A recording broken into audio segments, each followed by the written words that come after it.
para Benamérica y para VAPA es un placer hoy contar con una exposición amplia que se va a hacer por los asistentes a la semana de CERAWeek.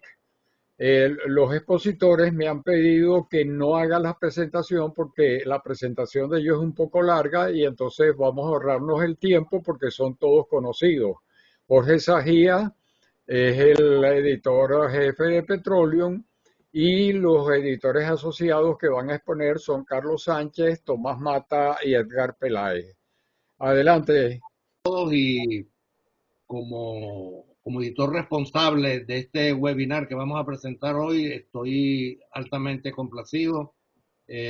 Deseo redundar, expresar mi más profundo agradecimiento a los editores asociados de Petróleo, Edgar Peláez, Carlos Sánchez y Tomás Mata. Realmente fueron 5 días de un trabajo muy intenso porque CERAWeek son que creo 1000 y pico de presentaciones. Comienza a las 7:30 de la mañana y termina a las 9 de la noche, 5 días. eh, Solo el viernes termina el mediodía. De verdad que, y se reúnen, ya Carlos redundará abundará en el esquema y en todo lo demás. Y solamente me resta decir que la fotografía y los derechos de algunas presentaciones pertenecen a SP Global, ¿no? Que es como lo dicen. Entonces, el lema de este año ya es un adelanto de lo que puede ser a WIC, en donde permítame hacer en donde lo más prominente fue que se despejó la duda sobre la pertinencia de los combustibles fósiles y ya se amplió el rango, donde todas las fuentes de energía son necesarias, dependiendo las condiciones particulares de cada país. El año pasado el lema fue la multidimensionalidad de las fuentes energéticas. Este año el secretario de Energía, Mr. Wright, abrió despejando la duda sobre la política de los Estados Unidos, el principal consumidor de hidrocarburos, de lo que es todo. Pues, si bien no descuidar el cambio climático y el efecto invernadero, pero quitarse ese tabú que le está costando tanto dinero a la humanidad y que no va a resolver nada. Este, Próxima. Bueno, aprovechamos esta foto para mostrar el cuerpo de editores de Petróleo. Ahí está Tomás Mata, Edgar Peláez, Carlos Sánchez, el presidente de VAPA, y por una circunstancia y una casualidad está Francisco Monaldi, que es muy conocido de todos, una persona de mucho prestigio, que su presencia también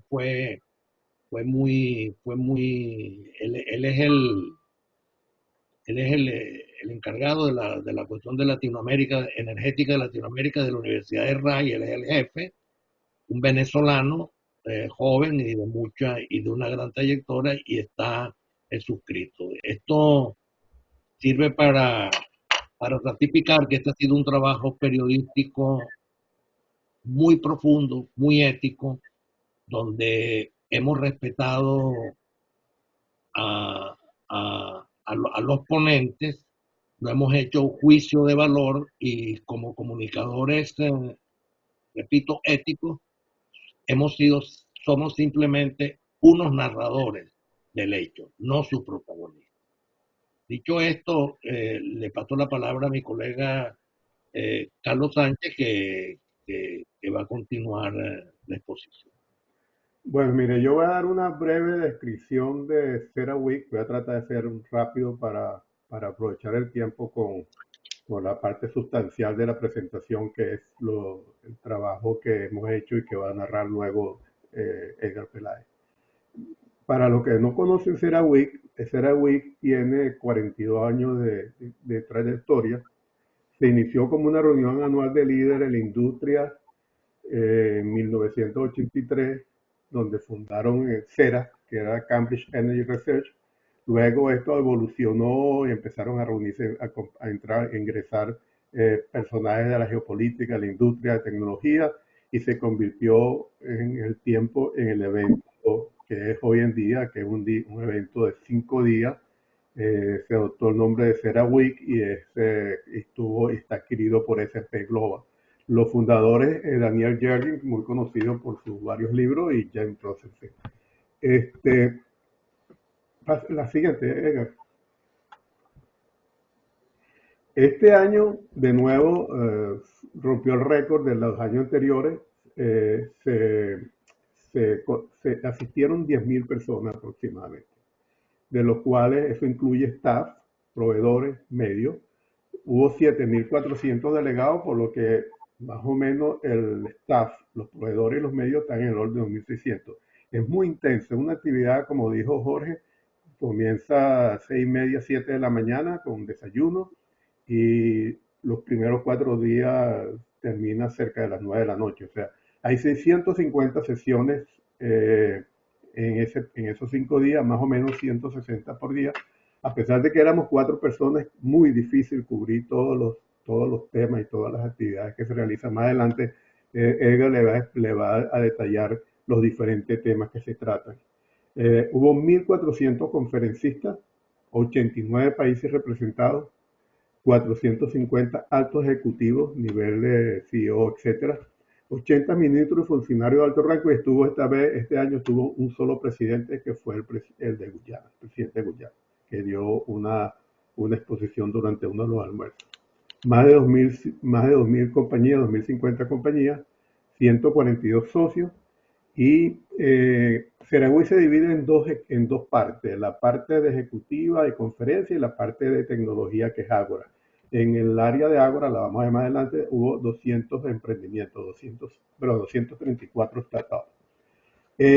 La primera parte, o sea, esta es la parte más intensa, porque son sesiones continuas y varias simultáneas.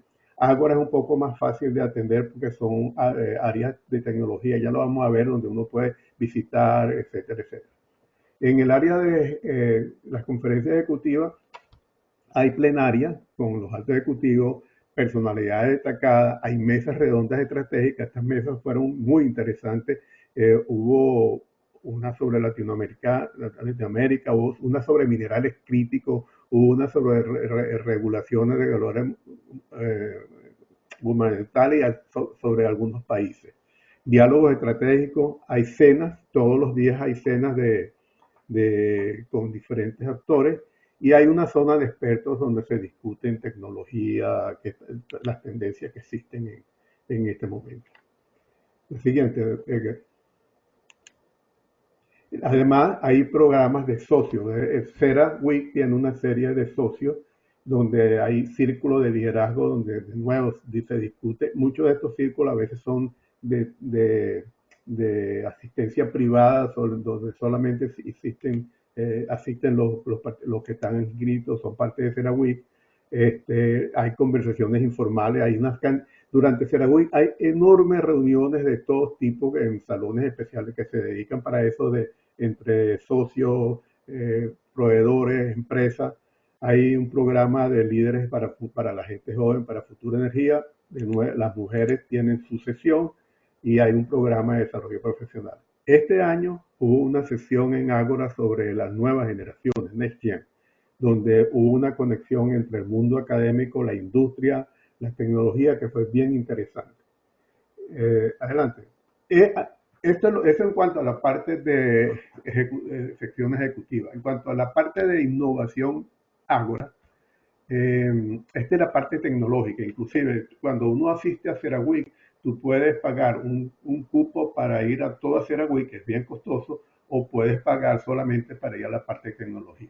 Aquí en Ágora hubo 420 sesiones, 650 conferencistas y 40 socios. Aquí se presentaron todos los nuevos emprendimientos. Hay una serie de módulos. Hay un programa Lyceum, que es donde se presentan tecnologías que todavía no están en el comercio, que son de avanzada. Está perdón, Edgar, bueno, está bien, no importa.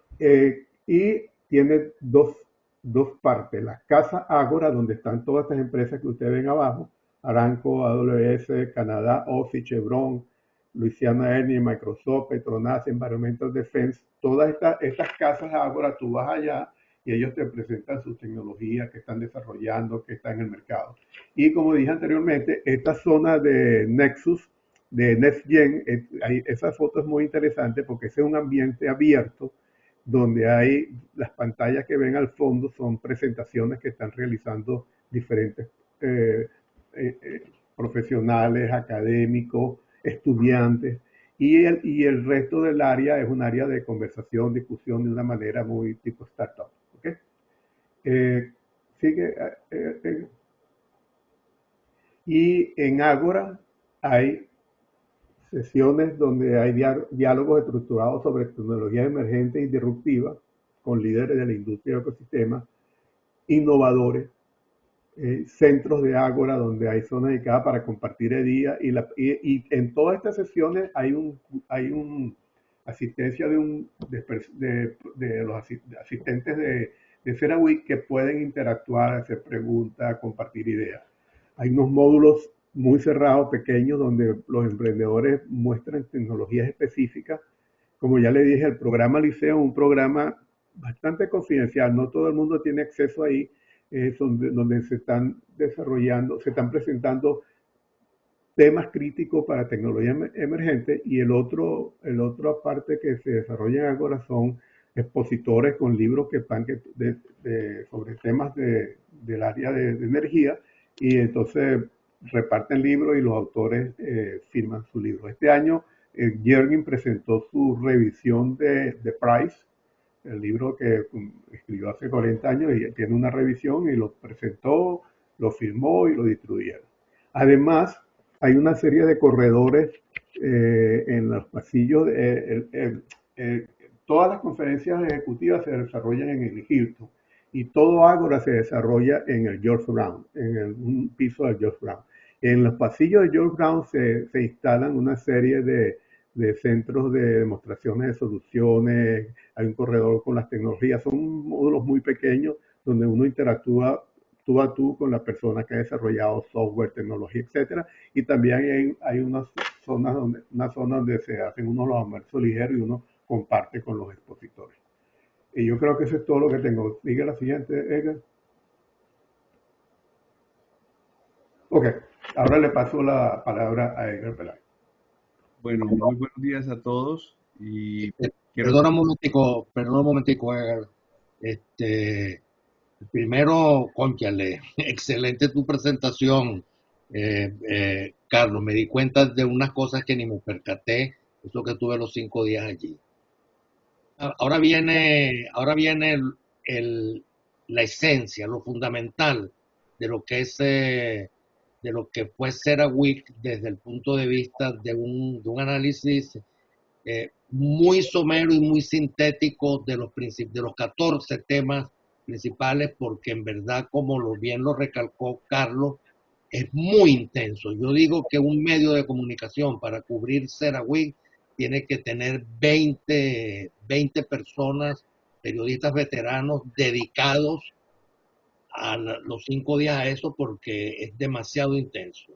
Y quiero públicamente hacerle un reconocimiento muy particular a Edgar Peláez por su gran capacidad comunicativa que nos ha dejado, muy satisfechos al resto del equipo. Lo dejo con Edgar y le pido que le presten mucha atención porque lo que viene es muy importante para el mundo de la energía. Esa es la esencia de la cuestión. ¿Cómo está evolucionando la energía? ¿Qué es lo que es? Disculpen la interrupción y adelante, Edgar. muchas gracias, Jorge, y gracias al equipo de Petroleum. Hicimos un trabajo en equipo que pienso que hay un buen resultado. Quiero saludar a todos ustedes, muchos amigos, conocidos de tanto tiempo y de tantos años, y es un honor estar aquí frente a ustedes. Aquí son los 14 temas que se abordaron en CERA. Los pueden ustedes leer, pero el resumen es que se abordó la energía desde todo punto de vista. desde el punto de vista gubernamental, regulaciones, desde el punto de vista operativo. Se abordaron todo tipo de energía, se abordaron las consecuencias de los procesos de energía, la parte financiera que puede afectar, la parte geopolítica que puede afectar y también clima, sostenibilidad y como ya veremos, el telón de fondo, las tecnologías habilitadoras como lo es el caso de la inteligencia artificial. No vamos a hacer justicia ni con 2 ni con 3 horas a todo lo que se dijo en CERA. Sin embargo, nuestra misión es darles a ustedes un sabor de lo que los diferentes expositores y relevantes funcionarios de la industria energética nos expresaron. Aquí tenemos expresiones de los 2 funcionarios más importantes que estuvieron del gobierno de Estados Unidos hablando de la necesidad de tener energía para modernizar a todas las personas a nivel global. El esfuerzo de la administración actual de avanzar en sistemas de actividad, disminuyendo las barreras para la operatividad y haciendo más áreas asequibles. Empresas grandes internacionales como Chevron y Shell, hablando de que el desarrollo de los hidrocarburos sigue con muchísima eficiencia y con muchísima productividad como enfoque, y haciendo otro tema bastante de fondo, que el gas natural licuado se perfila como el combustible para la carga base, inclusive para los renovables. Representantes del Medio Oriente, que representan compañías estatales muy importantes, como sabemos, hablando de nuevo no solo de petróleo y gas, sino de todas las energías para el desarrollo global. Al Jaber, siempre una persona que nos habla con frases que nos quedan, habla de realismo energético, donde la solución es la energía. Y lo que vamos a definir como la palabra de la semana, que es I, es esta energía y esta energía, no hablar más de esta energía o esta energía. Importante la parte de Kuwait, que según el sentido común de otros, perfilándose como productores residuales del mundo. O sea, viene el mundo donde ellos van a tener reservas para ser los productores residuales. El desarrollo global más reciente, como lo dijo el doctor Ali, presidente de Guyana, ya vamos a ver la importancia de este descubrimiento. Compañías grandes que conocemos, independientes como Oxy, hablando de tecnologías para aumentar el recobro mejorado con tecnologías como la captura directa de CO2.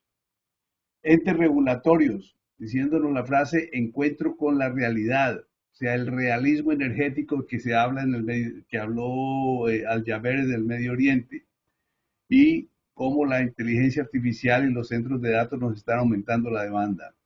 Compañías enfocadas en redes eléctricas, haciéndonos caer en cuenta que en los últimos 15 años versus los 15 años que vienen, la demanda de electricidad se va a aumentar en 6 veces. Y un ícono financiero de los Estados Unidos, Larry Fink, de BlackRock obviamente, hablándonos de cómo él ha visto la evolución de 3 años para acá. Cuando hablábamos solo renovables hace 3 años, prefiero renovables inclusive en cera hace 1 año, y hoy estamos hablando de querer todas las energías. De nuevo, resaltando que no podemos hacer justicia a los 1.400 conferencistas, hemos escogido algunos emblemáticos para resaltar algunos puntos. Chris Wright, secretario de Energía de los Estados Unidos y una persona que ha sido un activista pro energía por muchísimos años, dueño de la compañía Liberty,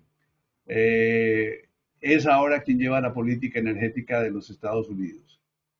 Y manifestó primero que estaban revirtiendo la política energética de los últimos 4 años, abogando por un cambio climático que se haga de una manera, que se evalúe de una manera honesta, poniendo en consideración que el mundo desarrollado, los privilegiados como nosotros, consumimos 13 barriles por persona por año, mientras el resto del mundo consume solo 1 a 3. ¿Qué implica eso? Implica que para lo que dice en el encabezamiento, si vamos a subir al mundo de una posición menor a una posición mayor, se requiere muchísima más energía. Como estrategia energética propone la implementación o están implementando en los Estados Unidos menos mandatos para producir más y para fomentar la producción de exportación de gas natural licuado. Teniendo en cuenta que el gas natural licuado tiene impacto en el 25% de la energía mundial, 43% de la electricidad de Estados Unidos, y los fertilizantes que sacamos de la petroquímica impactan 50% de los alimentos. Otras tecnologías también van a cumplir dentro de la estrategia de Estados Unidos. Hay un renacimiento de la energía nuclear en muchos aspectos y se está perfilando como una tecnología con alto potencial. Y de nuevo, telón de fondo, la inteligencia artificial como catalizador. Sin embargo, ella recibe demanda de energía ilimitada, pero para esto requiere suministro ilimitado. El secretario del Interior habló con el tema de fondo de aprovechar todos los recursos que tiene el país, entendiendo que los Estados Unidos pasó de ser el mayor importador al mayor exportador de energía. Están enfocados en mapear los activos de Estados Unidos, de manera de poner en productividad activos de Estados Unidos que habían sabido sacados de productividad. Y el lema perforar, perforar, perforar, mi traducción para drill baby drill, significa reducir barreras de permisología y liberar tierras y liberar áreas de actividad tanto en tierra como costa afuera, para enfocarnos a una energía que sea disponible, que sea alcanzable, que sea asequible, que sea confiable, que sea sostenible y que sea duradera. Haciendo esto mediante una reducción en la burocracia y reducción en los excesos regulatorios. El presidente de Guyana, muy orgullosamente, nos dice que su descubrimiento es el más relevante reciente que ha ocurrido costa afuera. En poco tiempo llegando a los 500,000 barriles día, enfocados en aumentar la inversión para desarrollar la capacidad local, respaldado por política de estados, y enfocado en hacer de Guyana un centro energético regional. Parte de su estrategia va hacia desarrollar una mejor seguridad a nivel regional, teniendo en cuenta los atributos de Guyana, país rico en agua dulce, biodiverso y con enfoque en desarrollar servicios globales. Preguntado sobre el conflicto de Venezuela, dijo muy claramente que era algo que estaba en manos de la Corte Internacional de Justicia. Cree Guyana en la paz, prioriza la diplomacia y considera que la posición de Guyana es apoyada por la mayoría de las democracias. Mark Christie, el presidente de la Comisión Federal Reguladora de Energía de los Estados Unidos, habla que estamos en un encuentro con la realidad. O sea, las necesidades energéticas deben verse desde el punto de vista pragmático y requieren un equilibrio energético. Puso como ejemplo que en un suministro de pico de energía para PJM, y PJM es el distribuidor más grande de electricidad de los Estados Unidos, enfocado en la parte oriental. PJM es Pensilvania, Jersey y Maryland, pero ahora cubre 3 estados. En un pico de este enero, el aporte de energía en ese pico fue 44% gas, 22% nuclear, 22% carbón, 2% viento y 0% solar, sumando 88% de energía despachable para afrontar el pico. Él ahí dice que de la carga base no vamos a poder prescindir de ninguna energía. Le preocupa que los activos despachables de Estados Unidos están varios en proceso de retiro sin reemplazo, cuando la energía y su demanda están aumentando. Ve el gas natural licuado como el mayor potencial a suministrar la carga base de energía. Sin embargo, comenta que en un estado federalista como los Estados Unidos, las diferencias en las políticas estatales generan complejidad en los procesos, a veces dan opciones binarias que no son prácticas, ponen en peligro de los recursos despachables y tiene como desafío equilibrar los recursos para poder satisfacer la demanda pico. Amin Nasser, una de las personas que siempre queremos oír hablar, él siempre que habla tenemos algo que escuchar, habla de que la transición energética tiene un flujo de primero querer, poderla pagar para luego alcanzarla. Y habló muy claramente de la falacia de la transición, que en los últimos 20 años y 10 trillones de dólares de inversión, los resultados han sido menos de los esperados.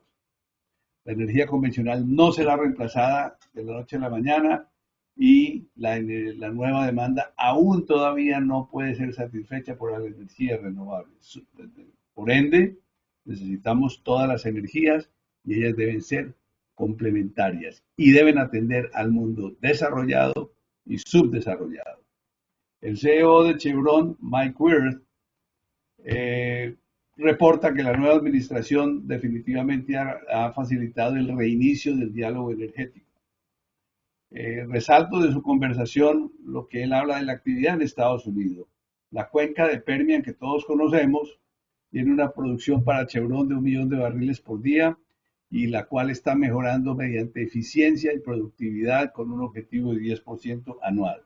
Y en el Golfo de América, en los Estados Unidos, tiene optimismo por la explotación costa afuera, aprovechando infraestructura. Este fue un tema común.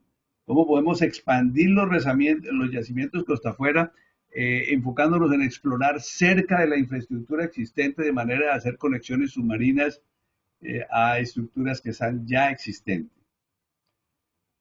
Algo muy importante, en el caso de Chevron, enfocado en la necesidad de expertos en inteligencia artificial, tienen un programa de capacitación a profesionales senior de la empresa que los mandan a MIT a que salgan de la línea y se enfoquen en perfeccionarse, en adaptarse, en vez de cultivar gente de más joven, que la cual lo están haciendo también, pero están cultivando gente senior para transferirlo a IA. Me recuerda mucho a nuestro querido CIED y a las iniciativas de PDVSA de Educación Internacional. El CEO de Shell, Wael Sawan, habla de nuevo y refuerza, y este tema lo van a ver ustedes recurrente, el avance en múltiples fuentes y negocios energéticos. La necesidad de tener una estructura de gas natural licuado geográficamente diversificada, entendiendo que la demanda de energía mundial aumentará un 20% para el 2050 y va a requerir tanto petróleo como gas natural licuado. Comenta parte de desafíos geopolíticos, como la Unión Europea seguirá reduciendo su dependencia energética de Rusia y cómo en cuanto a tecnología el desarrollo de la inteligencia artificial estimula el crecimiento. Internamente sobre Shell y de la parte de su estrategia de simplificar el portafolio, habló de que habían reducido 56 refinerías a 5 más grandes. Larry Fink, muy conocido en el aspecto financiero como CEO y fundador de BlackRock, habla de que dinero hay, lo que se necesita es el incentivo en los proyectos para invertirlo. Le preocupa la deuda de Estados Unidos y en su crecimiento y ve como solución crecer la economía. Comentando sobre los cambios que están ocurriendo en Estados Unidos, dice que potencialmente en el corto plazo pudiera ser inflacionario por los diferentes resultados de las acciones que se están tomando, pero que en largo plazo pudiera ser deflacionario por la eficiencia que está auspiciada por la inteligencia artificial.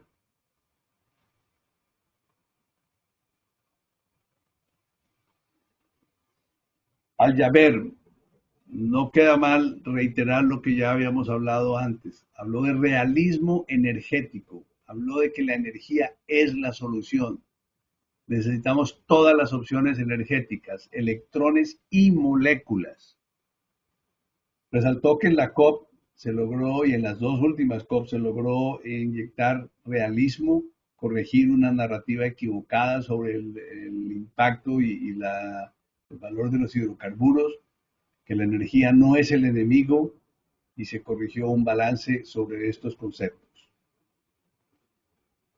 La CEO de Occidental, muy reconocida, Vicky Hollow, habló específicamente del esfuerzo de Occidental en desarrollar e implementar la captura directa de CO2 con viabilidad comercial, con el fin de reducir emisiones y ayudar en procesos de recuperación mejorada.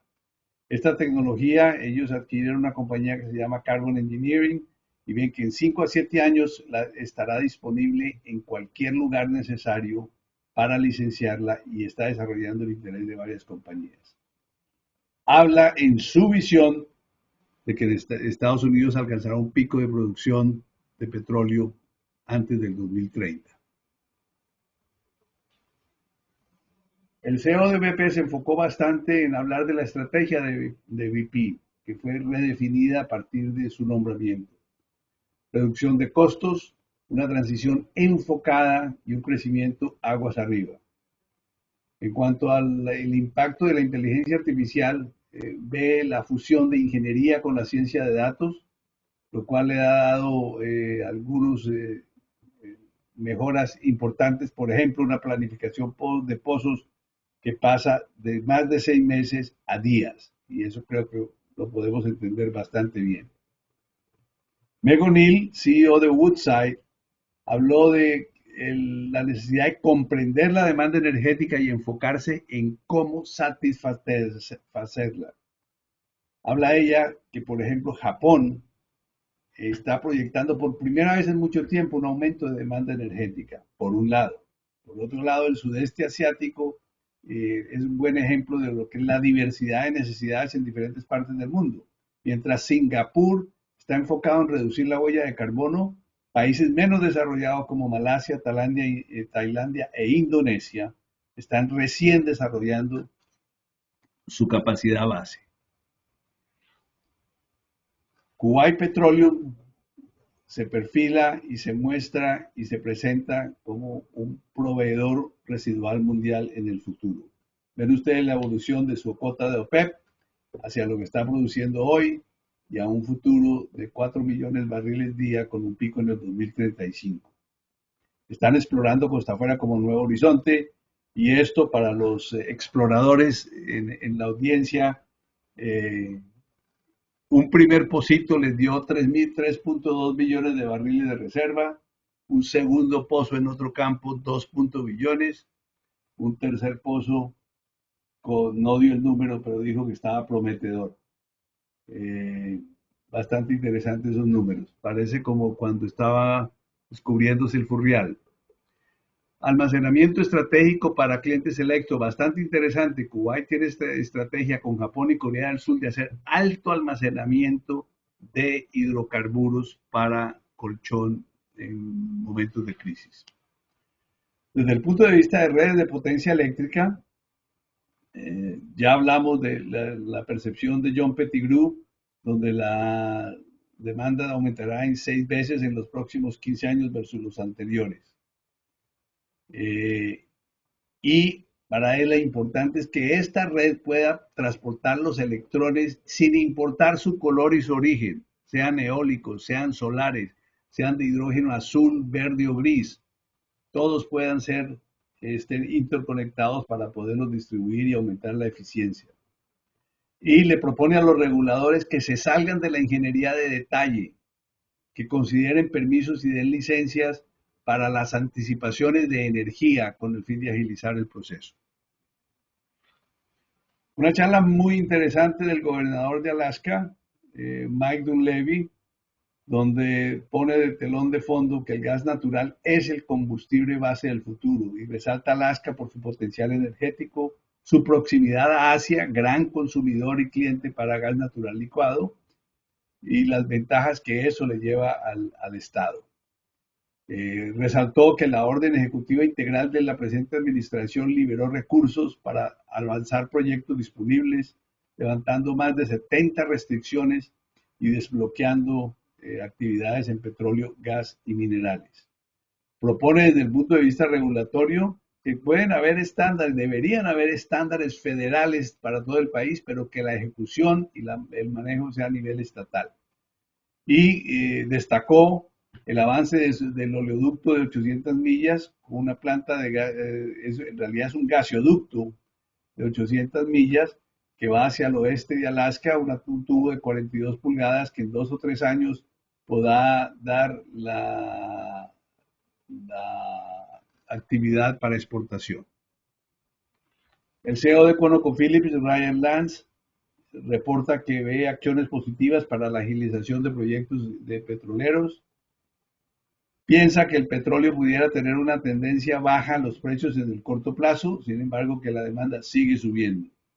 Para él, la producción en los Estados Unidos aumentará por los próximos 10 a 15 años.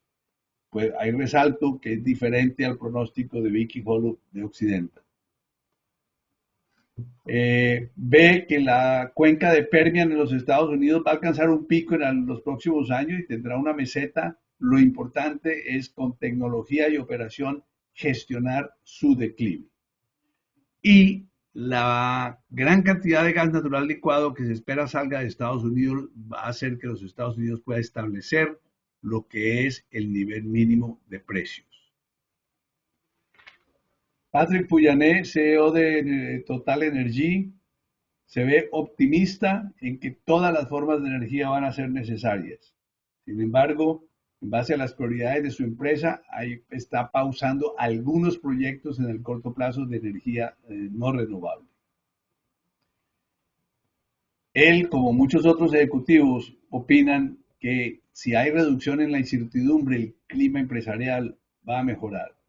Y que Europa tiene un debate enfrente de ellos al definir la guerra para la etapa posguerra, que va a ser un debate de cómo manejar sus fuentes de energía, y ese debate tendrá el componente geopolítico y el componente económico.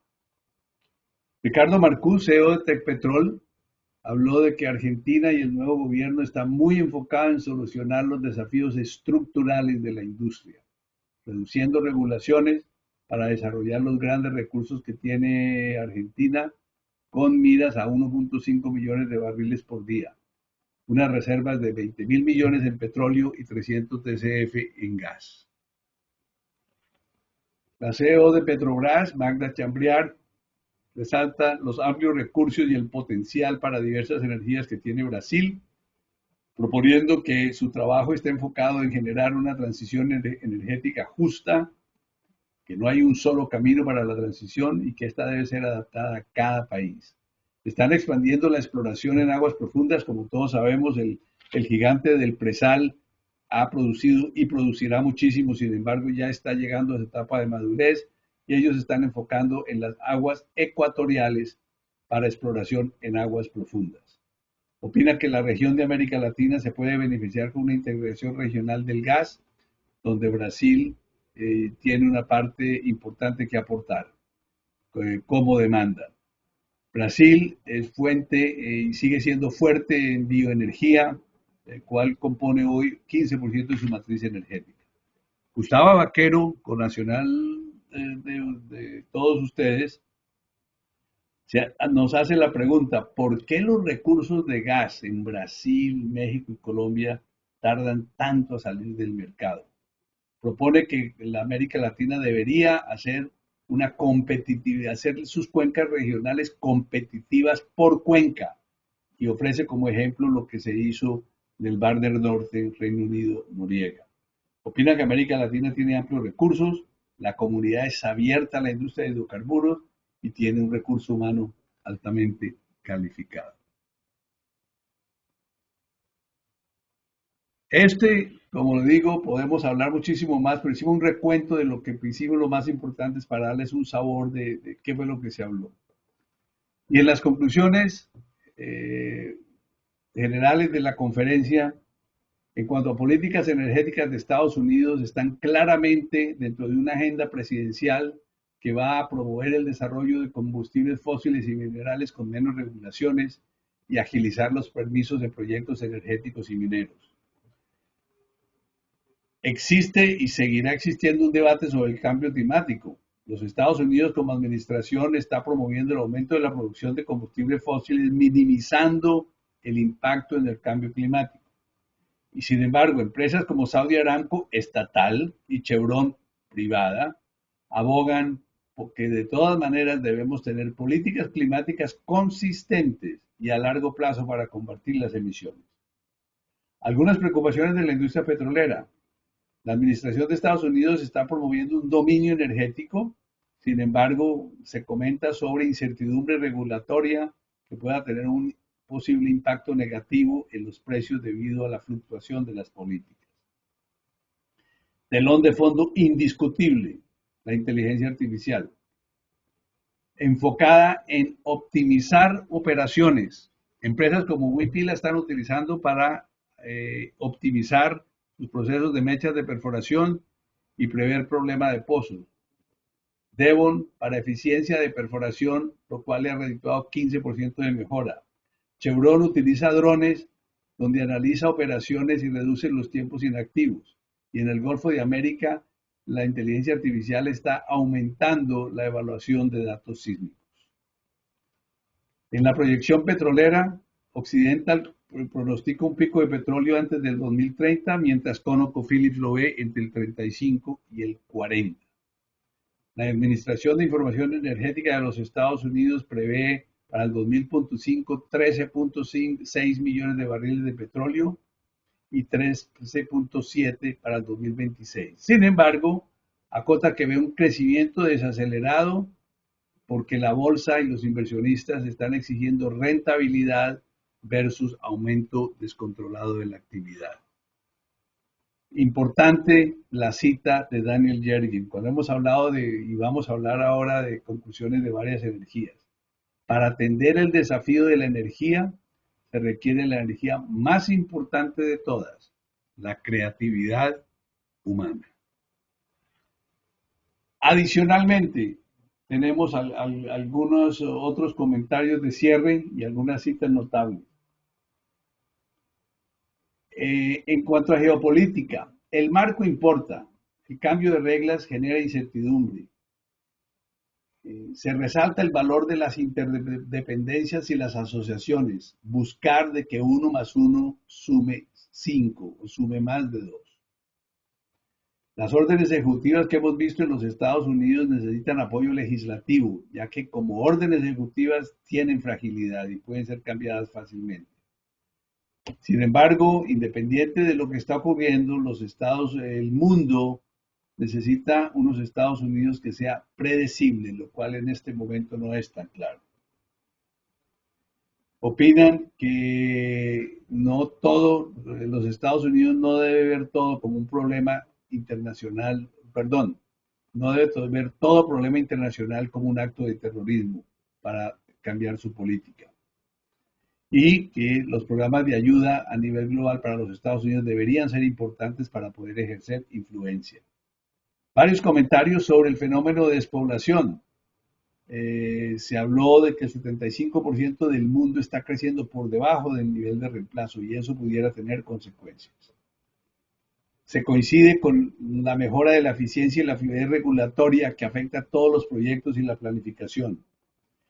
Los conceptos de energía de hoy en día están propiciando asociaciones no convencionales, donde proveedoras de servicios básicos como de electricidad y gas se están asociando con empresas de exploración y producción para combinar activos y compartir riesgos. En otras zonas del mundo, China se está envejeciendo antes de cumplir su deseo de enriquecerse. Amenaza de despoblación. Una lección de la guerra en Rusia y Ucrania, tener cadenas de suministro diversificadas para minimizar los impactos. África, un gigante en crecimiento, llegando a 1.200 millones de personas, algo que duplicaron en una generación y aumentando su participación de la población mundial. Y en América Latina, el comentario común, una región de oportunidades, amplios recursos, comunidad amigable, alta calidad de su recurso humano. 9 millones de barriles con altos factores competitivos. Disponibilidad de petróleo, gas, renovables y minerales. Potencial de desarrollar una estrategia regional y mejorando la flexibilidad y la eficiencia de los regímenes regulatorios. Comentario de varios de América Latina, que las políticas de Estados Unidos pudieran estar promoviendo la consolidación de conexiones de los países con China. En cuanto a la energía, en cuanto al petróleo, todos coinciden que el petróleo va a llegar a una meseta de producción. El gas, sin embargo, es hoy 25% de la mezcla energética, pero fue el 75% de la agenda en CERAWeek. El gas natural licuado es historia hoy y noticia global. O sea, está escribiendo la historia y es una noticia global. Se requieren múltiples rutas tecnológicas para el desarrollo de energía. Hay que habilitar los innovadores para que nos sigan generando. Se habló de hidrógeno, se habló de energía nuclear, se habló de geotermia, se habló de captura de carbono como energías importantes. Se habló de vehículos eléctricos, cómo hay una desaceleración por la incertidumbre que están dando varios factores. La calidad de la infraestructura de soporte a los autos, la ansiedad de autonomía y el mismo efecto de nostalgia y emoción que no están generando al que conduce el vehículo eléctrico. Por otro lado, alguien de Noruega comentó de que en Noruega el 100% de las nuevas ventas son vehículos eléctricos y que Noruega resolvió el problema de ansiedad. Se habló de la transición de materiales, algo que quizá no hablamos lo suficiente. Se habló de un ejemplo del polipropileno reemplazando el acero en aplicaciones de gasoductos y oleoductos. Sin embargo, lo importante es pensar en que materiales, debemos pensar en eficiencia, sustitución, la circularidad y el desarrollo de nuevos productos basados en nanomateriales. Y de nuevo, inteligencia artificial con su contexto abrumador, entendiendo que lo que nos puede dar la inteligencia artificial todavía no nos llega, es un catalizador en la optimización y es un alto generador de energía a medida que los centros de datos siguen creciendo. Se anuncia que en el mundo, en el 2050, existirán 6.000 centros de datos. Y cerramos con algunas frases que consideramos notables. La transición, como estaba conceptualizada, está en problemas. Sin embargo, los fundamentos siguen presentes. Se entiende y se acepta que las promesas iniciales no son alcanzables. Sin embargo, se propone que los proponentes de la transición tradicional pueden parpadear responsablemente, porque se necesita energía para eliminar la pobreza. La transición es un proceso que necesita todas las energías, todos los electrones, todas las moléculas y todos los colores. Si bien nos habló de responsabilidad empresarial y ambiental, ni de igualdad, ni del objeto de cero neto, no debemos dejar estos conceptos de un lado porque tienen importancia. Sí se habló de realismo energético, sí se habló de que necesitamos todas las energías. Se habló en cuanto al desarrollo de caminos tecnológicos con la frase de Nike, just do it. Y con todos estos pensamientos, la industria energética ha sido conminada a cumplir para entregar transición y seguridad, ya no transición o seguridad, para entregar expansión energética, no necesariamente transición energética. Y la palabra de la semana, reitero, fue la palabra I, reemplazando a O. Esta o esta, reemplazado por esta y esta. A ustedes, muchas gracias.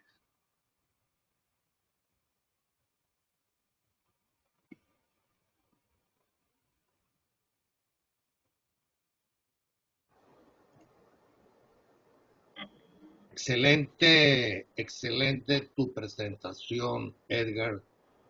Personalmente la he disfrutado palabra a palabra.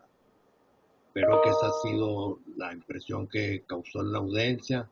Como editor de Petroleum me siento no solamente orgulloso, sino sobrado de satisfacción por esta contribución importante, útil, que estamos haciendo a la comprensión de la realidad energética mundial, la cual tú has recogido y has presentado muy bien con la colaboración de Carlos Sánchez y de Tomás Mata. Ahí tienen la transición, lo que resume la presentación de Edgar, y viene, viene lo que para esta audiencia y nosotros los venezolanos representa un hecho fundamental y crucial, que fue la, la presentación de María Corina Machado, primero las damas, y Edmundo González Urrutia en una de las salas de la de la de CERAWeek, que no fue fácil, tampoco fue difícil, pero no fue fácil que a última hora prácticamente se incluyera en una agenda tan apretada y tan estricta esta participación de María Corina y Edmundo. Debo hacer aquí públicamente un reconocimiento a ese ecuatoriano de oro, que es René Ortiz, que ha sido presidente procurador, secretario general de los ministro, que con su relación con Kerry, desde que se fundó CERAWeek, logró que insertaran en la programación oficial de CERAWeek la presentación que sobre el petróleo venezolano hizo Edmundo y María Corina.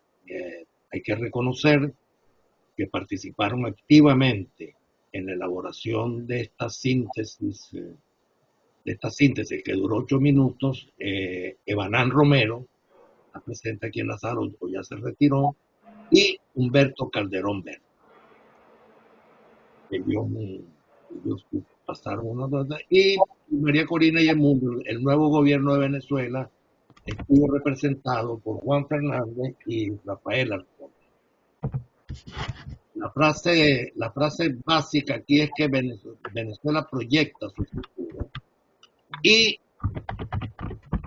se recoge en el siguiente anunciado. Venezuela está de vuelta al escenario energético mundial y muy apropiado en este momento en que los combustibles fósiles se ha quitado el mito, y que son también una fuente muy importante y que van a ser muy importantes por mucho tiempo. Y Venezuela cuenta con unas reservas de hidrocarburos fabulosas, amén de las otras fuentes. Entonces yo me voy a permitir leer rápidamente. María Corina Machado y Edmundo González Urrutia expusieron la clave de su política para reconstruir, alcanzar y relanzar la economía, para convertir a Venezuela en lo que ha sido la palabra, en el centro, en el hub energético de las Américas. En ese sentido, habló de la privatización total, de la protección a la inversión, del derecho de propiedad y licitaciones, incentivos fiscales, expansión de la producción, y repitió la frase de convertir a Venezuela en lo que fue en el pasado, en el hub petrolero, el hub energético de América. Realmente esta intervención del nuevo gobierno de Venezuela, que digamos que desde el punto de vista de esa programación tan intensa, fue como medio discreta, le dio la vuelta. También hay que hacer un reconocimiento a Mariana Párraga, la excelente periodista de Reuters, que fue la primera persona que sacó la noticia, muy bien tratada, y esa noticia fue la base de lo que todos los youtubers y todos los periodistas del mundo le dieron la vuelta al mundo con esa excelente presentación. O sea, creo que Venezuela está abierta en la modernidad, lo que es el respeto de la regla de juego, a lo que es el progreso y la generación de riqueza. Y yo termino esta introducción porque hubo voces agoreras de que hablan de la pérdida de la soberanía. ¿Qué tal? Citando unas palabras que le escuché en Barinas hace muchos años, cuando era presidente de PDVSA, a Luis Justo. No hay peor pérdida de la soberanía que el hambre del pueblo. Señores, muchas gracias por su asistencia y Tomás, Carlos y Edgar, muchísimas gracias por el excelente trabajo realizado. Estoy orgulloso, estoy contento, estoy satisfecho y esto es lo que quiero transmitirle a nuestra calificada audiencia. Muchas gracias. Gracias, Jorge. Bueno, gracias a todos los expositores. Carlos, creo que podemos abrir ya todas las cámaras y los micrófonos. Abro cámara y micrófono. Listo. Ok. Bueno, muchas gracias a todos los expositores. Excelente la presentación. Oye, es algo como para debatir en varios webinars, varios los aspectos que se trataron allí. Y entonces esperemos que podamos organizar eso también. Tenemos varias preguntas. La primera pregunta dice, muy interesante tu resumen con las principales exposiciones en CERAWeek. Sin embargo, ¿por qué no hiciste mención de la participación online de María Corina? Eso ya está respondido, se hizo mención al final. Ok, entonces viene la siguiente pregunta. Ante la imposición de aranceles en Estados Unidos y el exceso de volúmenes de hidrocarburos, pareciera que los precios bajos podrían permanecer en el 2025.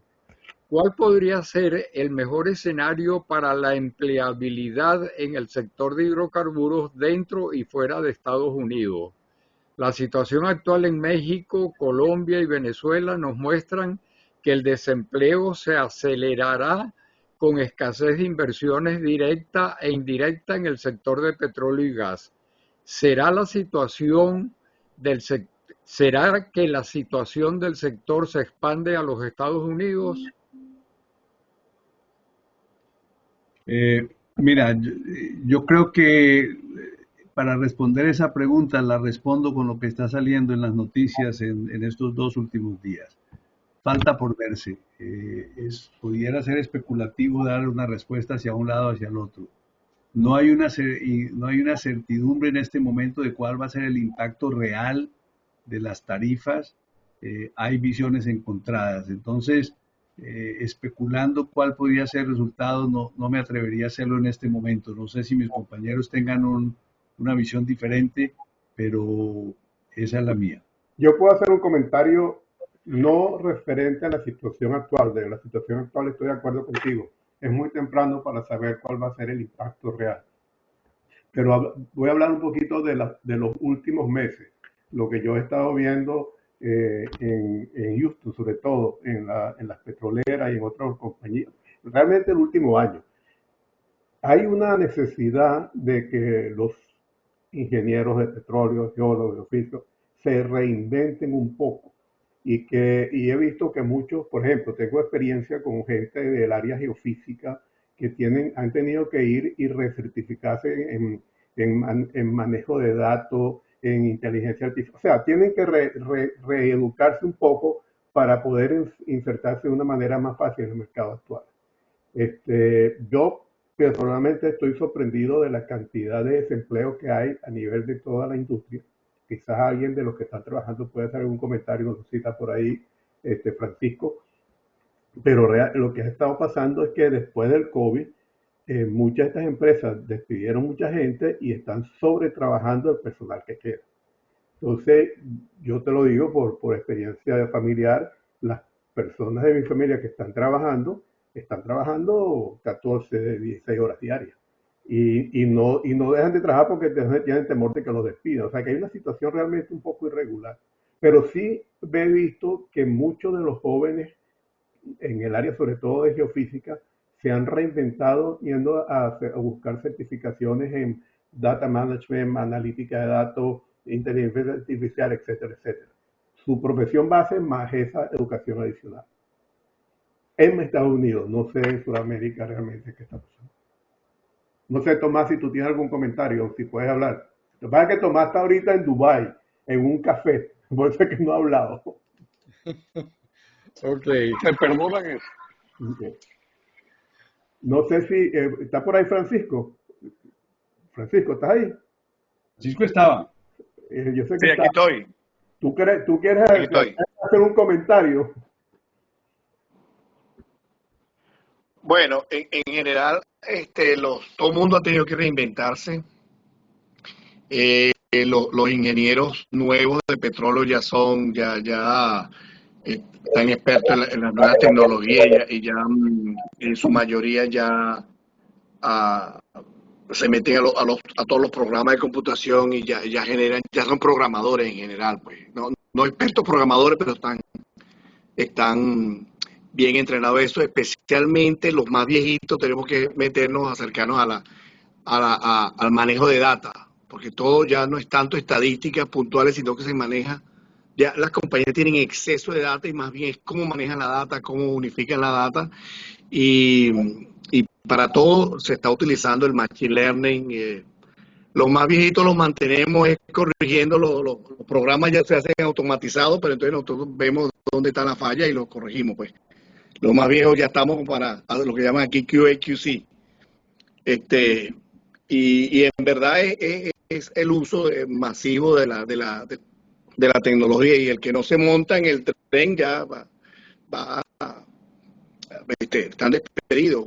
Hace poco tuve un caso, tener que nombrar un buen ingeniero de perforación que hacía su trabajo tradicional, pero no se adaptó a las nuevas formas comunicacionales. Hacía su trabajo bien, pero no se montó en la nueva, estar en la onda de la comunicación, en la innovación, en presentaciones, en comunicación, y salieron de él, pues. Nada más por la actitud, no por la aptitud. Era apto, pero no tenía la actitud adecuada. No sé si respondí la pregunta. Déjame complementar evocando una frase que una vez le escuché a Francisco Pradas, a ese gran hombre, cuando era presidente de Intebet. Yo creo que estoy hablando de unos 30 años atrás. Ya Francisco hablaba del geocientífico. Decía, el ingeniero total, sentado cuando se empezaron a poner de moda las estaciones de trabajo, sentado en un computador que iba a ser geofísico, geólogo, ingeniero de petróleo y hasta ingeniero mecánico para las cuestiones personales. El ingeniero integral, pues. Algo por ahí anda con esto, con la nueva tecnología que estás diciendo, y no sé si Martín Essenfeld tiene algo que agregar al respecto, dada su gran experiencia en esta materia de lo que es la ingeniería de petróleo y lo que son los estudios. No sé, no te comprometo, Martín, pero si tienes algo que agregar, te podemos dar la palabra. No te oímos, Martín. No. Oye, ahora. Ahora sí. Bueno, ciertamente quienes pasamos de los 50, 60 años de experiencia, tenemos que, como dijo por ahí Francisco, o ponernos al día o simplemente comenzar a vivir de los recuerdos, ¿no? Pero por otro lado, está quien financia todas estas cosas, ¿no? Entonces, las compañías, a su vez, en la parte de recursos humanos, tienen que entender que la descalificación por edad simplemente también pasó de moda. Pues conocemos un montón de gente que pasan de los 65, pasan claramente los 65, que han hecho un esfuerzo, no solo que lo han hecho exitosamente, y ahí están las publicaciones a nivel mundial que lo reflejan. Entonces, ¿qué pasa? Que así como tenemos que cambiar al ingeniero para hacerlo más integral y para hacerlo más geocientífico con las nuevas herramientas, también tenemos que derrumbar con ejemplos y con ejemplos prácticos, es decir, con la prueba en mano, que los grandes actores desde el punto de vista de empresa tomen una decisión audaz, que es permitir que esas gentes que en teoría y en papel están fuera de training, les sea permitida demostrar su destreza, porque parte de lo que está pasando es que una de las destrezas no explotadas aún es la experiencia. Entonces, así las cosas, me consta que en la parte de la central, Castillejo está haciendo un esfuerzo extraordinario para que a nivel tanto de los programas básicos de la facultad en la Escuela de Petróleo, que están siendo revitalizados en este momento. Eso se ha tratado en el pasado con gente como Yacolev en el Colegio de Ingenieros, etcétera. Solo que el ambiente aquí ustedes lo conocen mejor que yo y no tengo por qué darle más detalles de qué ha entorpecido el camino. Pero el camino está claro.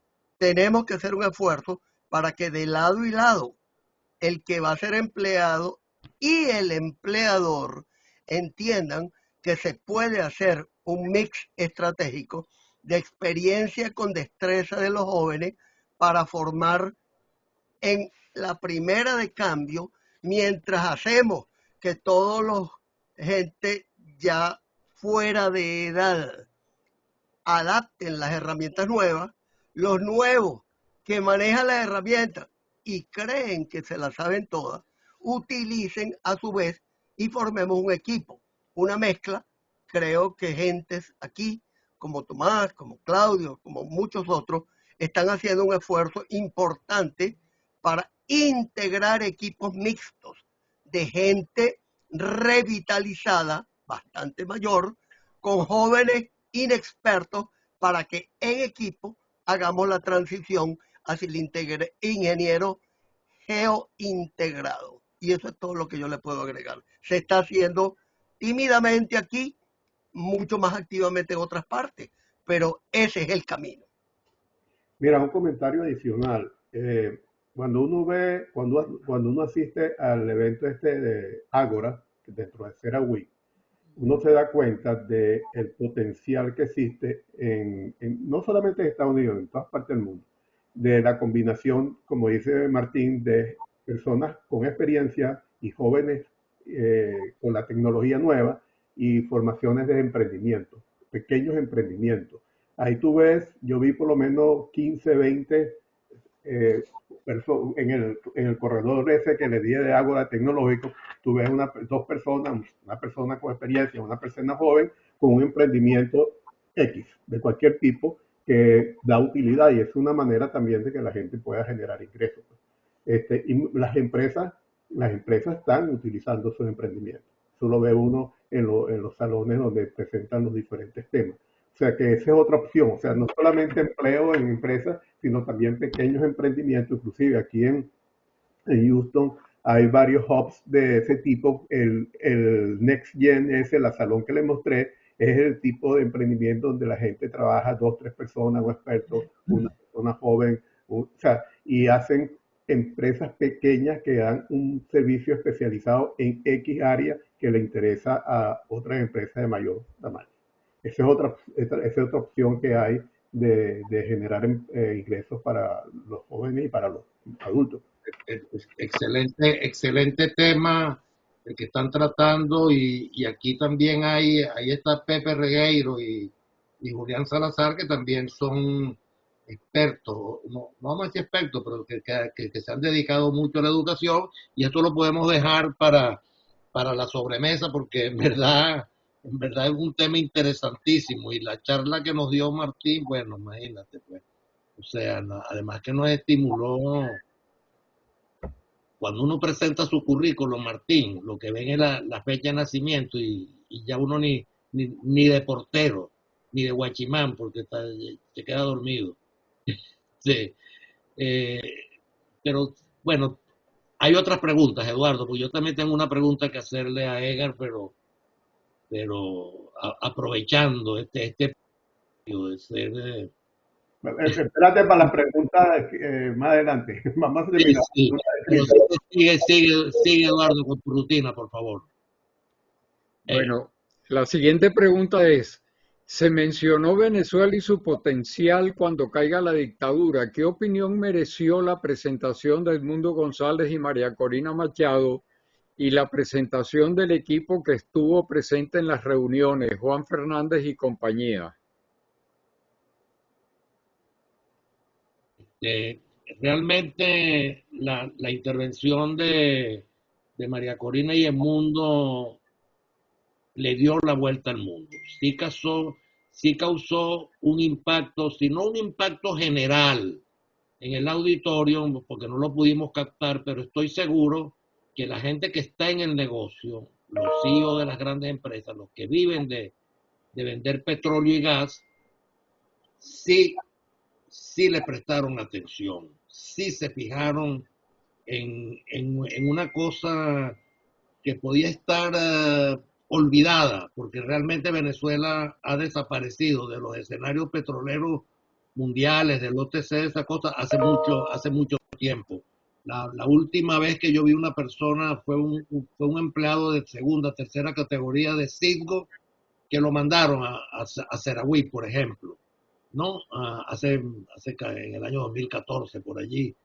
¿Qué tal? Y del OTC y de todos esos escenarios petroleros globales, Venezuela desapareció. Venezuela no estaba contemplada como una opción, como una alternativa para pensar en el petróleo. A raíz de esta intervención, sí se volvió a poner en la palestra.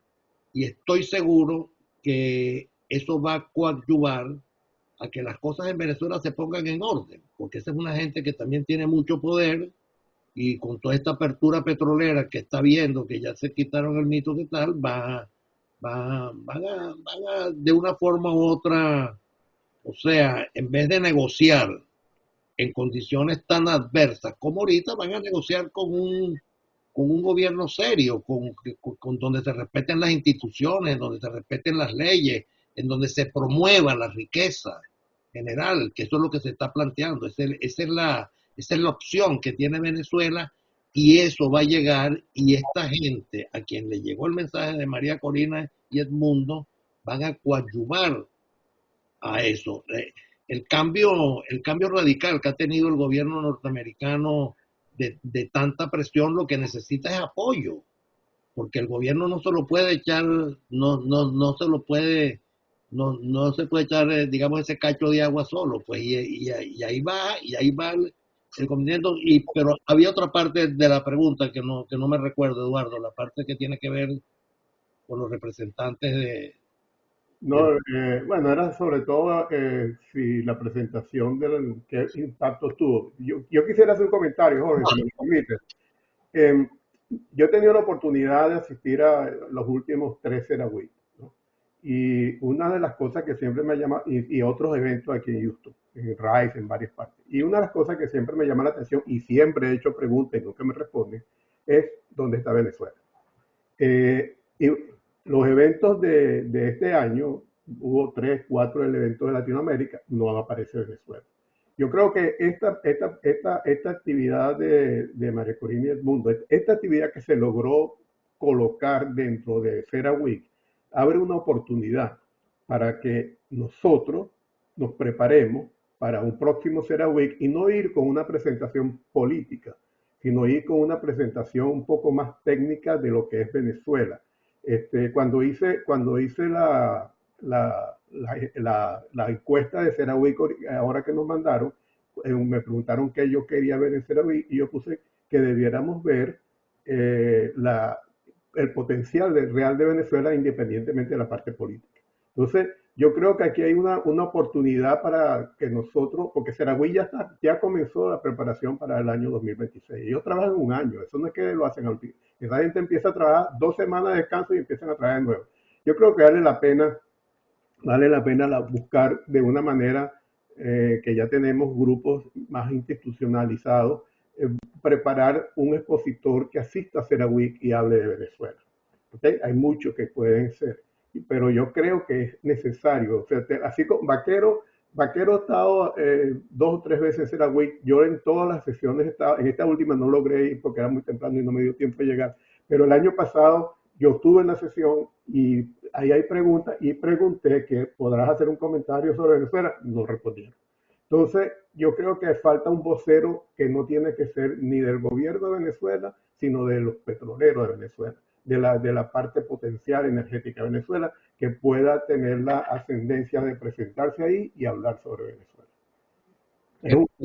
Te complemento lo que dijiste, me hiciste recordar que Carlos Vecchio, cuando era embajador de Venezuela en Estados Unidos, hace 3 años, tuvo un tú a tú con Bolton, creo que se llamaba ese hombre grande que trabajaba en el primer gobierno no, más de 4 años, era el gobierno de Trump, terminando el primer gobierno de Trump, y chico, raras veces, pues, como alguien lo dijo por allí, aplaude, el auditorio aplaude, y a Carlos Vecchio lo interrumpían a cada momento, lo tuvieron 4, 5 veces para aplaudirlo por lo que estaba exponiendo. Ahora me recordé con una noticia, y era el gobierno de Trump, seguro.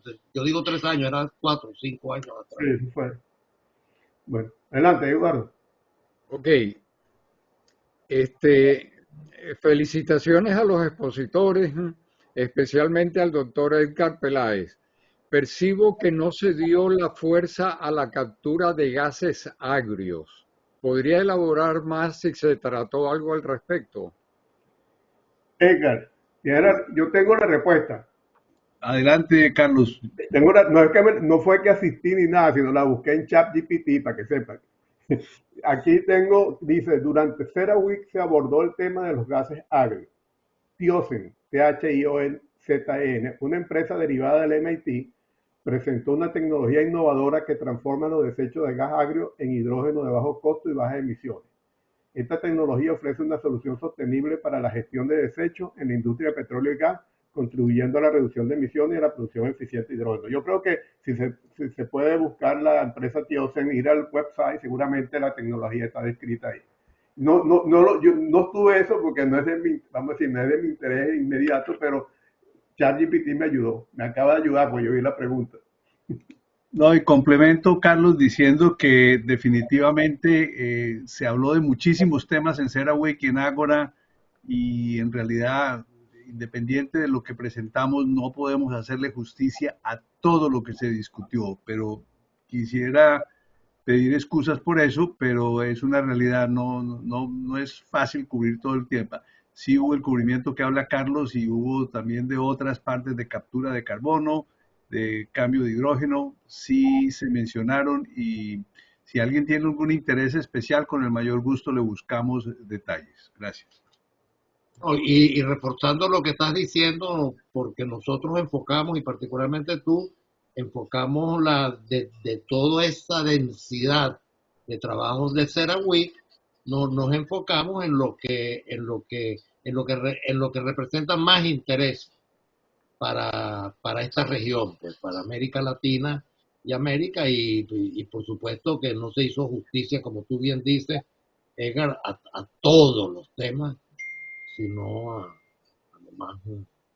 lo más relevante, a lo que pensamos que en verdad es lo que es el interés local. Bueno, aquí hay varias intervenciones felicitando de nuevo a los expositores, pero en una que creo que es pregunta, se pregunta cómo nos preparamos, qué plan tenemos para una eventual reconquista de la industria del petróleo en nuestro país. Aunque eso no debemos cambiar, mejorar muchas cosas, mejorar y preparar el nuevo personal de relevo, sobre todo la moral y cívica de las nuevas semillas, ética profesional y valores, sobre todo a la par con la preparación técnica. Saludos. Pero yo creo que Déjame responder yo, rompiendo un poco el protocolo. Aquí está mi profesor y amigo Evanán Romero, que es quien puede responder esa pregunta, con más autoridad que nadie. Evanán, ¿estás preparado o lo dejas para la sobremesa? Evanán no creo que salió. No, está ahí. Bueno, yo acabo de regresar, tenía un compromiso que no podía fallar. Y me disculpa que rompa con el protocolo, pero realmente quien puede responder esa pregunta de los que estamos aquí es Evanán, porque es la persona Bueno, que hoy está día coordinando la política del nuevo gobierno.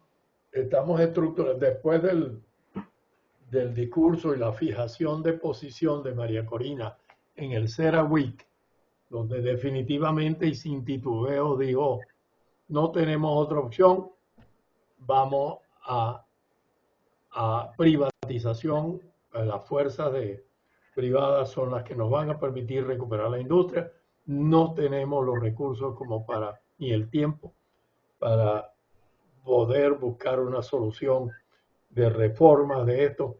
Entonces, bueno, ahí se fijó posición, ustedes todos vieron sus palabras, y hay un grupo muy amplio de más o menos 22 personas en 4 ciudades del mundo: Washington, Caracas, Madrid y Houston, que estamos abocados a ese tema, cómo hacerlo, a qué costo, qué estructura, en fin. Hay muchas opciones. No es posible, obviamente, incorporar empresas privadas desde el principio. Es un hecho de la vida. Tú tuviste 26 años atacando las empresas privadas del mundo. ¿Cómo vas a ir al otro día a esperar que te van a extender los brazos y van a ayudarte? O ni siquiera hay mucha gente que inclusive habla de Exxon y de Conoco. Olvídate, eso van a pasar muchísimos años después de una vigilancia y una supervisión de ver cómo andan aquellos locos para ver si se acercan. Entonces tú tienes que buscar recursos diferentes para poder estructurar lo que es una situación insalvable. Hay mucha gente que se niega a creerlo, pero cuando se le muestran las cifras, es imposible reactivar a PDVSA. PDVSA, con la deuda que tiene, no puede dar un paso ni siquiera de un tanquero a Aruba, pues se lo confiscan. Entonces, vivir en esa angustia no puede superar el poder poner orden en la industria. Y lo sé, porque en el comité tenemos discusiones. La gente no quiere aceptar una realidad que es esa. Tú tienes que básicamente trabajar con los recursos nacionales o los nacionales que puedan regresar. Entonces, no voy a entrar en todos los detalles, que si vamos a hacer esto, que vamos a hacer lo otro. Solamente quiero hacer esta relación, que es un problema sumamente complejo, sumamente difícil, y que primero porque no tienes dinero, y que en la semana que logres la solución política, todas las cuentas van a ser vaciadas totalmente. Esta gente no tiene idea de que un contralor, esto, lo otro, las cuentas, eso van a ser absolutamente. Y uno de los temas que estamos viendo es, ¿qué haces el primer día, la primera semana, cuando no tienes un centavo en la cuenta y tienes cientos y miles de personas cogiendo la calle? Entonces, Gracias, Evanán, gracias. Ya, yo me callo y los dejo, pero no les voy a dar soluciones. pero ya por lo menos tenemos una idea clara de por dónde viene la cosa, ¿no? Permíteme un comentario. En cuanto a la pregunta, sí hubo en CERAWeek, sobre todo en la parte de Ágora, una serie de sesiones sobre recuperación, no orientada a Venezuela, pero recuperación de campos maduros, mejora de producción de... O sea, hubo una serie de sesiones técnicas de ese tipo, ¿no? Pero no la recogimos, o sea, como le digo, como dice Ega, no podíamos asistir a todo, nosotros nos concentramos más en la parte de las conferencias ejecutivas.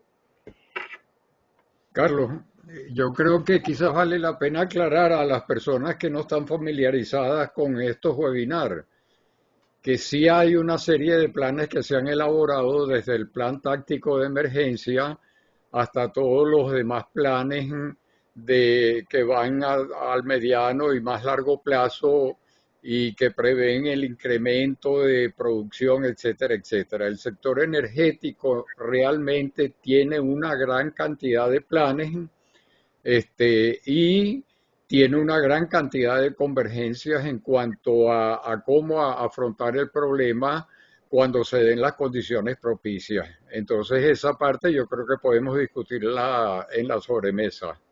Gracias, Eduardo, por la aclaración. Eso es verdad. Aquí hay una pregunta que va dirigida a Tomás Mata. Tomás, imposible ver todas las charlas, pero de las que vistes y con tu excelente ojo clínico para las innovaciones, ¿cuáles temas de los que viste te llamaron más la atención en cuanto a lo geopolítico, su impacto en Venezuela y a la intervención de María Corina Machado especialmente haciendo énfasis en la participación de empresas pequeñas y medianas en la reactivación de la producción petrolera de Venezuela. Yo creo que Tomás, Tomás sí, se salió. lo que está como waiting for me, que creo que Tomás ahí, está ahí, Sí, Tomás está allí, lo que pasa es que no, como que no tiene adelante. condiciones óptimas para poder hablar, no sé. adelante, Tomás. No, no. Sí, sí, mira, ahí hubo muchas buenas exposiciones, especialmente en el Ágora, y también algunos de los líderes, como especialmente Vicky Hollow, de la OXI, que se enfocó mucho que hay que hacer en el largo plazo para mantener la producción de petróleo, particularmente en los Estados Unidos, pero en mucha parte del mundo, la recuperación mejorada de petróleo. Y ahí dice que el Thai Oil y el Thai Gas ya está llegando al pico en muy pocos años. Y eso lo hemos visto nosotros. Entonces, hay que continuar con lo clásico, pero incluyendo EOR con inyección de CO2. Algunos, como ella particularmente y su compañía Oxy, han estado bien metidas con eso. Y hubo bastantes partes, en la parte de tecnología, bastantes innovaciones que tienen que ver mucho con recuperación mejorada, que para Venezuela eso es clave también. No hay yacimientos nuevos, con la excepción de La Faja, que tú tienes hay un montón de yacimientos que prácticamente iniciar desde cero, ¿no? Y con toda la experiencia que hay no debe haber problema, pero eso es lo clásico. Lo que viene entonces, cómo tú mejorar, sacar más petróleo de lo que hay, que tienes muchísimo. Entonces, y eso lo hemos presentado nosotros en VAPA por mucho tiempo. La cuestión específica de la intervención, nosotros lamentablemente no pudimos estar ahí, ¿no? Entonces no puedo contestar esta pregunta. No, pero sí, pero fue pública, porque sí le escuchamos, ¿no? Y Claro. está recogida en la lámina esa en donde se dice que Venezuela es un proyecto para el futuro. Realmente el nuevo gobierno no muestra preocupación, ni es tan en cuanto a la reactivación de la industria petrolera y a los recursos económicos, porque es obvio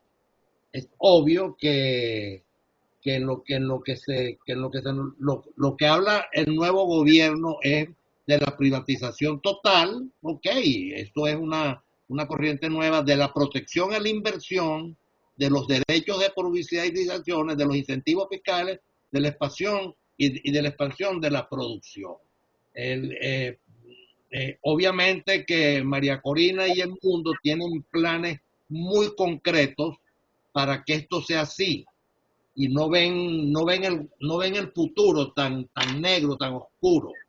Como yo he venido diciendo muchas veces aquí, que incluso ya se ha hecho una cosa, en Venezuela todos los días llega un chequecito, 800,000 barriles llega un chequecito, lo que pasa es que se lo roban y no lo invierten. Entonces, y cuando tú digas, mira, ahí está la refinería en el piso, ¿quién la quiere? Van a venir los japoneses, los de Corea del Sur, ¿qué tal? Hacer negocio, y se hace negocio.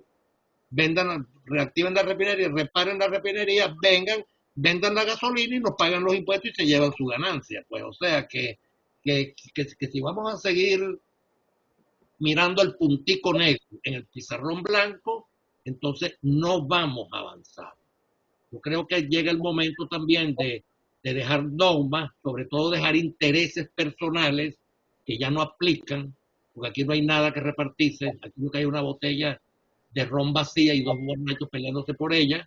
Entonces, yo sí capté muy bien lo que expresaron el mundo González y María Corina Machado, y que Mariana Párraga lo recogió muy bien. Léase la noticia de Reuters, ¿qué tal? Ahí en ningún momento se habla de nada negativo, ni de nada, ni de nada. Se habla de futuro, de que hay posibilidades, de que hay alternativas. Y tenemos el recurso humano, que también lo expresó muy bien Martín, no había visto qué tal, y y los recursos económicos están allí. Entonces hay que ver la cosa desde el punto de vista positivo. Disculpen, Eduardo, disculpa la interrupción, pero bueno. Gracias, alumno. Siempre me acordaré de ti cuando necesite optimismo. Bueno, la última pregunta que hay es si algunas compañías como Tachius hablaron de inteligencia artificial, especialmente machine learning y data physics para proyectos de inyección de vapor. Específicamente no, pero recordamos que inteligencia artificial fue el telón de fondo. Todas las compañías hablaron de inteligencia artificial, todas las compañías hablando de la utilización de inteligencia artificial para optimizar operaciones, para mejorar procesos.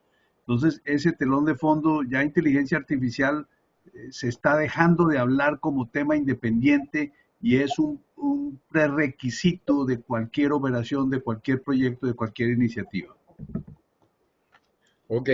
Eduardo, y disculpa antes de pasar al derecho de palabra, Edgar, en tu presentación, bueno, todo fue muy importante, pero mencionaste un punto de particular interés para países como los nuestros de América Latina, que es el de la posición del Kuwaití, que no recuerdo el nombre, ni recuerdo cuál es el nombre que tú le das, el petróleo secundario, la fuente secundaria. Residual. Ajá, explícanos un poquito esto, que esto es importantísimo. Petróleo residual, eso lo dijo Al Jaber, el CEO de Kuwait Petroleum Company.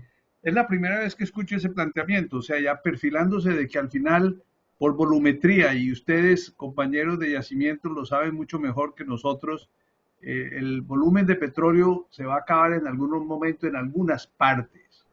Y proyectando ya que estamos hablando de que en cualquier transición vamos a tener energía de toda fuente, en algún momento, digo yo como colombiano, no podemos comparar las reservas de Colombia con Venezuela. Colombia es un país finito de petróleo.